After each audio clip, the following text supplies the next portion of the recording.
Kathy Vick, deeply awake. Okay, so I have a couple things to say. First, I was feeling really, really bad about having opened my mouth and said, hey, this really weird thing happened to me, and it was very uncomfortable socially, and,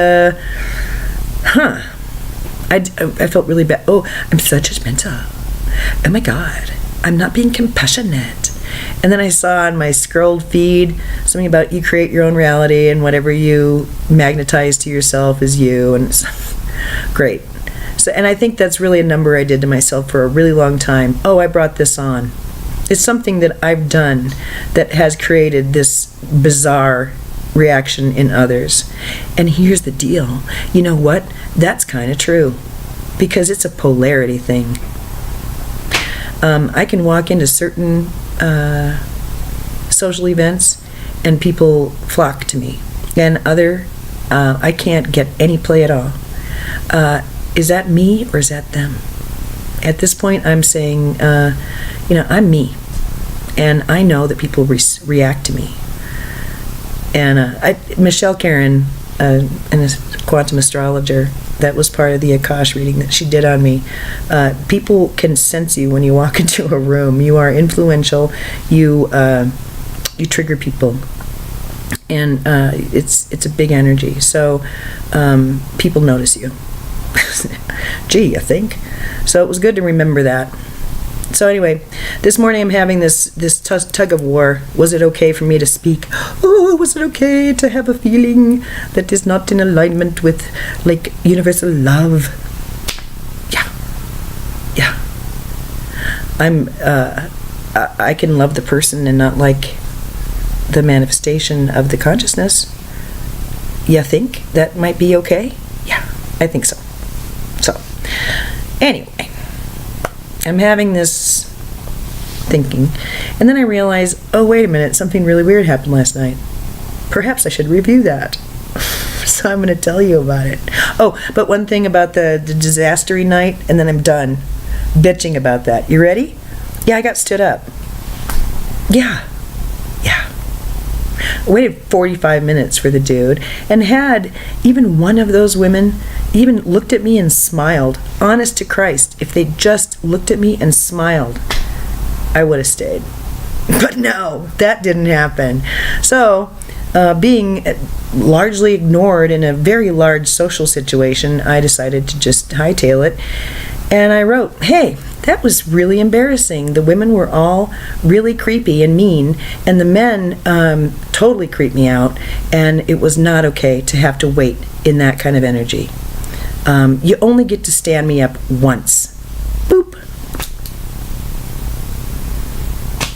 He wrote back and said, I'm here. Yeah, super great. Obviously you didn't read my last text, and we're done here. Boop. He wrote back, okay. Whew. Bullet dodged. If that's the kind of person I would have to, if that's the kind of group I'd have to socialize with if I were dating him, yeah, well, that wouldn't last long. So, that was the question, resonance, and is it okay to yeah, it's okay. They're human beings, and they're doing the very best they can, and they're in an energy that is repellent to me. And I know for a fact it's because I walked in and women felt that I was a threat, and men just wanted to do me. And it ain't gonna happen, dudes. And girls, there is no one at this table I'd want in my bed, so I'm not a threat. But no. So, it's just being okay with being so fabulous, I guess. Whatever. But that's not the point for this essay, okay? I'm done talking about that crap. I want to talk about something that matters to me. Last night, I did a video of the real-time notes I wrote while I was experiencing what I still consider my full-on ascension.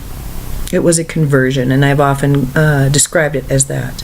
It happened May 25 of 2012, and as that date approached, from January forward, I was freaked out about that day. It was big. There was like a wall of light I listened to David Wilcock. I read a lot of David Wilcock stuff.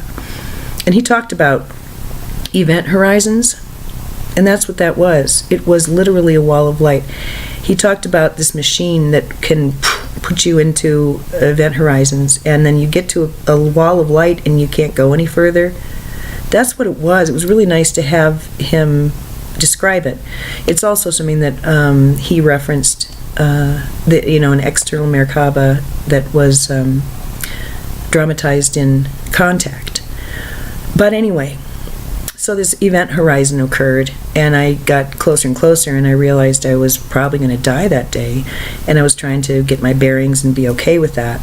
So I went to see my friend Norma, and she put me at ease, and I went up there. And then I had this thing happen, which I videotaped for you and will be posting today.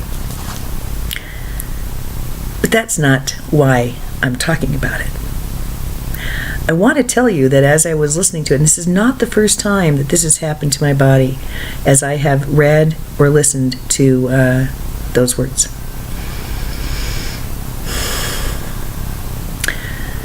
I was listening.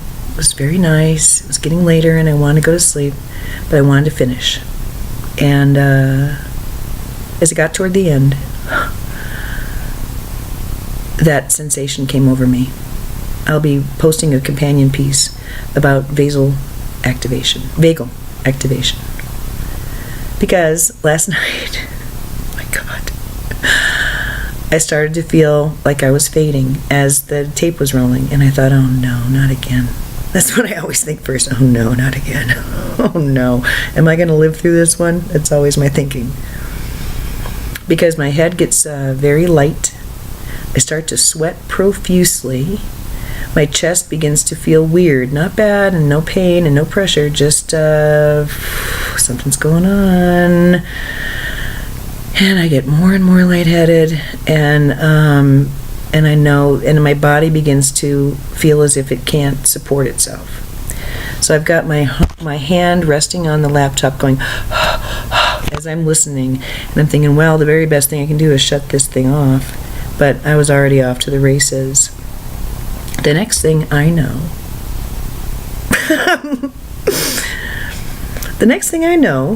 is that I'm on the carpet, and I'm thinking, am I on the carpet? I'm on the carpet. Huh. What's going on with my leg? I had landed on my right side, and my left foot was hooked onto the table. And my limbs were akimbo. And I was told, no, you're always protected with these. You have not hurt your body in any way.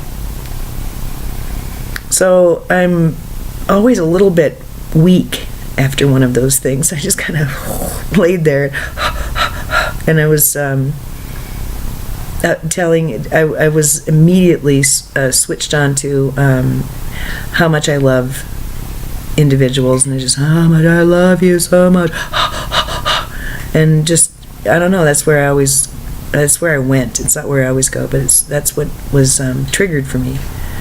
And then I flipped over very slowly, very cautiously onto my left side and hugged myself, as I always do when I sleep, and just laid there for a while. Holy mackerel. I look at that event now and I realize the positioning of my body. I was literally pushed off by the energy. Pushed off that chair. And it was ass over head. And they said that a couple times. Oh, yeah, ass over head. With my foot up on the, oh my God. the other chair was pushed away. So it was a massive injection of light. I understand that this is an amperage increase.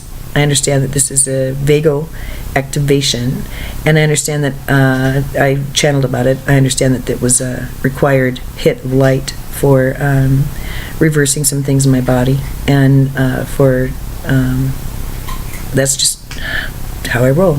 Now, I've never met anyone up until last Wednesday who had these vagal experiences. This definitely was the most dramatic.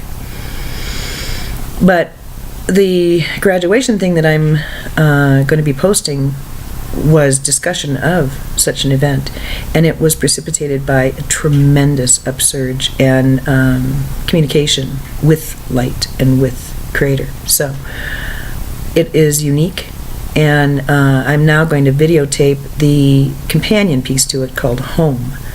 That was written approximately 5 months after the original event. These all happened in 2012. And the reason I'm posting all of this is because I think it's important to own it, and I think it's important to share it, because I know I'm not the only one. And I do want to say that this is not the first time I have had an activation listening to or reading, and I think I just mentioned it, those words. Very, very thick. The third language is very thick. And I'm not cautioning you. You're not going. I don't expect you're going to flop over onto the floor reading my words. It's really not what I expect at all. But I do want you to know it's quite powerful, and perhaps it's only keyed for me. But I have an idea that because of the content, it may affect others in positive ways. Don't get me wrong. A vagal activation is a positive thing, not a negative thing. So that's what I have to say. I'm now going to go ahead and read the essay called Home. I will do that separately so you can enjoy those separately. It's going to be a longer one, just like the special graduation is a longer one. And those who are interested are going to really get off on it. And those who are not interested will go boop and move on to something else. And that's totally fine. All right, so I hope you're having a super fantastic day, and I hope that you love yourself. I do. Job number 1, dudes. Love yourself. All right.